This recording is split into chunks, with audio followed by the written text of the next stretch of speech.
Vous m'avez demandé sur qu'est-ce qu'on, en termes de politique, de politique sanitaire.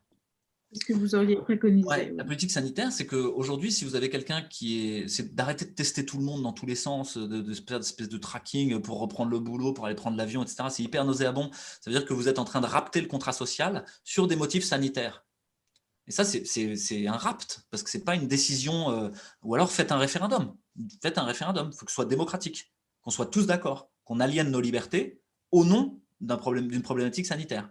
Et puis si on fait un référendum, on le fait à la Suisse, c'est-à-dire on est informé, il y a une chaîne de télé, on fait venir les pros, les cons, et on discute pour de vrai, quoi. On ne fait pas ça parce que BFM a décidé qu'on allait se reconfiner, quoi. Qu'est-ce que j'aurais fait, c'est ne pas confiner, ne pas tester tout le monde en population générale, mais tester les gens symptomatiques. Et une fois qu'ils ont un test positif, on dit ça y est, c'est un Covid. À partir du moment où ils ont un Covid, on leur dit vous restez chez vous et vous confinez. Et voilà, vous faites comme quand vous avez la grippe, vous êtes au fond, vous ne dormez pas avec votre femme pour éviter les clusters intrafamiliaux, vous ne crachez pas sur tout le monde et vous ne manuportez pas, parce qu'il y a beaucoup de transmission qui est manuportée, qui est par les mains, comme toutes les maladies infectieuses d'ailleurs. Parce qu'en fait, quand vous avez le nez qui coule, vous touchez le nez, puis vous le posez sur une surface, quelqu'un d'autre le touche et il le chope. Et voilà. Et pareil, quand vous avez la chiasse, vous avez les mains plus ou moins sales, plus ou moins propres, et en fait, vous allez le refiler comme ça. Et c'est peut-être même plus important cette transmission manuportée que la transmission aéroportée. Aéroportée, c'est par les gouttelettes ou les aérosols. Donc finalement, le masque, bon, ok, peut-être c'est intéressant, comme je vous ai dit, le FFP2 chez les gens fragiles, mais peut-être vous lavez les mains, quoi, sans devenir parano, hein, mais donc recommander aux gens de se laver les mains. Et une fois que vous êtes malade, vous vous confinez chez vous, et là, on regarde si vous avez des facteurs de risque de forme grave. Si vous avez des facteurs de risque de forme grave, on dose la coagulation dans votre sang, et on regarde s'il y a un problème. Il y a souvent un problème. Et dans ce cas-là, on vous donne des anticoagulants. C'est une infirmière qui vient à la maison, qui vous fait une injection d'anticoagulants. Et au passage, donc ça va éviter de faire tout ce que j'ai dit sur les petits caillots qui vont boucher les artères, etc. Et puis au passage, on va regarder dans votre sang, comment on fait ça, on va regarder la quantité d'oxygène dans votre sang. Parce que ça, c'est le marqueur très précoce que vous allez faire l'orage cytokinique. Je peux essayer de mieux décrire l'histoire naturelle de la maladie. Vous avez un moment viral, vous avez du virus, avec les symptômes du virus, puis ça va s'arrêter. Et puis il va y avoir une phase de silence où il ne se passe pas grand-chose. Ça se passe de manière subreptice dans votre corps. Et puis, vous allez développer l'orage inflammatoire et faire l'atteinte respiratoire. Mais pas tout le monde. Hein. Les gens, ils font que un petit côté viral et puis après, ça s'arrête. Puis il y a des gens, ils font une petite atteinte respiratoire, mais ils ne le voient pas et puis ça s'arrête.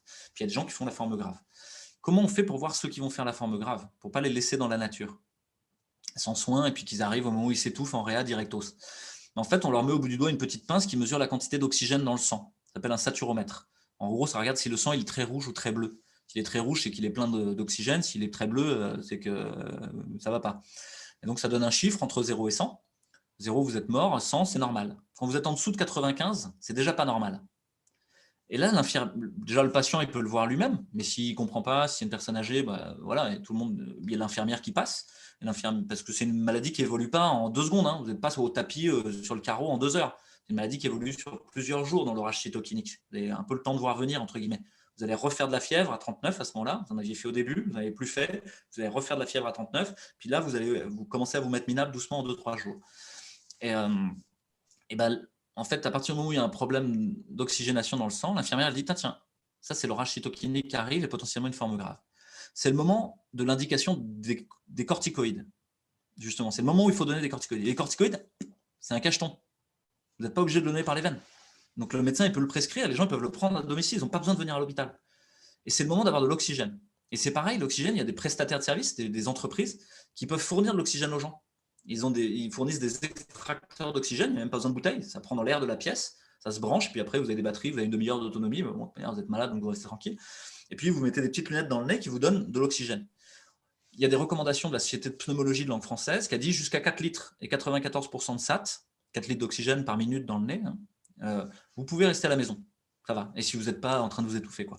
Maintenant, si vous êtes en train de vous étouffer, que vous respirez trop vite, que vous avez plus de 4 litres, que vous avez moins de 94% de SAT, à l'hôpital. Et là, il n'y a pas besoin de passer par la case urgence. Il n'y a pas besoin de passer par la case médecin de ville. On sait ce que vous avez. Donc en fait, dans le réseau de soins, vous avez mis une infirmière coordinatrice qui reçoit un coup de téléphone de l'infirmière qui fait l'injection de Lovenox, la fin d'anticoagulant. Elle dit bon, monsieur Gérard, il a l'oxygène, il est sous corticoïde, il est sous anticoagulant et il a moins d'oxygène. Je pense qu'il ne va pas trop bien, il faudrait qu'il aille à l'hôpital. L'infirmière coordinatrice, elle trouve un service juste à côté, Covid, qui a de la place en appelant. et il y va directos. Quand il arrive, la personne, là, on met en route les traitements d'une forme plus grave. Ça va? Et là, on n'a même pas parlé d'hydroxychloroquine, de Zithromax. Mais si en plus vous rajoutez l'hydroxychloroquine, le Zithromax, l'ivermectine, la vitamine D, la vitamine C, le zinc, mais vous allez avoir très très peu de gens qui vont aller jusqu'à cette forme très grave. Et en plus, vous avez les échelonnés dans le temps, ça veut dire qu'en termes de surcharge hospitalière, les gens ils vont pas tous débouler d'un coup en train de s'étouffer, tout gris, en réa. Et ça va échelonner vachement ce qui se passe dans les services et dans les réas. Là, vous décrivez une